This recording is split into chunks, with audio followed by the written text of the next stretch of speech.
बिस्मिल्लाहिर्रहमानिर्रहीम अस्सलामुअलैकुम। This is me Tahmina Aziz and you are watching my YouTube channel Tahmina's world. आज हमारे किचन में जनाब ये देखिए फुल्का बना है, रोटी पराठा भी है, फुल्का भी है।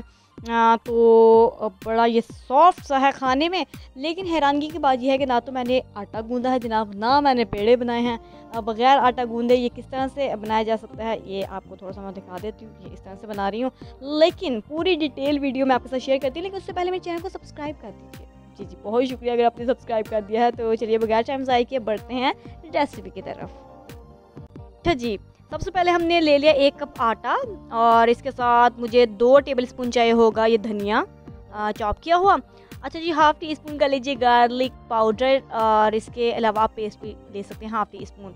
अच्छा जी, 1/3 टीस्पून जाएगी इसमें सॉल्ट और 1 टेबलस्पून जाएगा इसमें मेल्टेड बटर। अब मैंने ले लिया है एक प्यारा सा बाउल और जो जो क्वांटिटी मैंने आपको बताई है ये सारी इसमें डाल देती हूँ। बिस्मिल्लाहिर्रहमानिर्रहीम। ठीक है जी। अच्छा जी, अब पानी का सीन ऐसा थोड़ा थोड़ा करके आप डालेंगे। पानी की एग्जैक्ट मैं आपको क्वांटिटी नहीं बता सकती, थोड़ा थोड़ा करके डालें और इसको आप देख सकते हैं इस तरह से आपने मिक्स कर लेना है। ये थोड़ा सा मज़ीद और डाल रही हूँ। अब ये मैं लास्ट में बटर इसमें ऐड किया और इसको मिक्स किया। राइट पीपल, ये देखिए इतनी इसकी कंसिस्टेंसी होनी चाहिए, इतना ये थिक होना चाहिए, इससे ज़्यादा नहीं होना चाहिए, ना इससे कम होना चाहिए। चलिए जब बढ़ते हैं नेक्स्ट स्टेप की तरफ।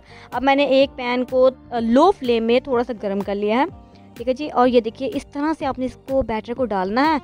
ना आटा गूंदिए ना पेड़े बनाइए, बस भाई कोई डीप सी चीज़ ले लीजिए, उससे इसको आप देख सकते हैं मैंने डाल दिया है। अब लो फ्लेम में उस वक्त तक इसको पकाइए जब तक इसके किनारे जो हैं वो पकना शुरू नहीं हो जाते। ये आप देखिए किनारे पक चुके हैं। अब मैंने फ्लेम साथ ही मीडियम कर ली है और इसको अब मैं टर्न कर रही हूँ और प्रेस कर रही हूँ इसके एजेस को। ये देखिए ये oh my goodness, look at this, ये फुल्का है, ये रोटी नहीं है, ये पराठा फुल्का पराठा है। बहुत सॉफ्ट होता है ये। तो बस ये बन गया। चाहें तो इसके ऊपर ऑयल भी लगा लीजिए। तो बस देखिए बन गया पराठा। अब क्या करें, अब जाएं आप यहाँ से, क्या आपको चाय के साथ पराठा खिलाऊं? वो आप खुद बनाएं और खुद खाएं। मेरी इस रेसिपी को अपनी खाला फूफो चाची नानी दादी सबके साथ शेयर कर दीजिए। बाय बाय, टेक केयर, अल्लाह हाफिज़।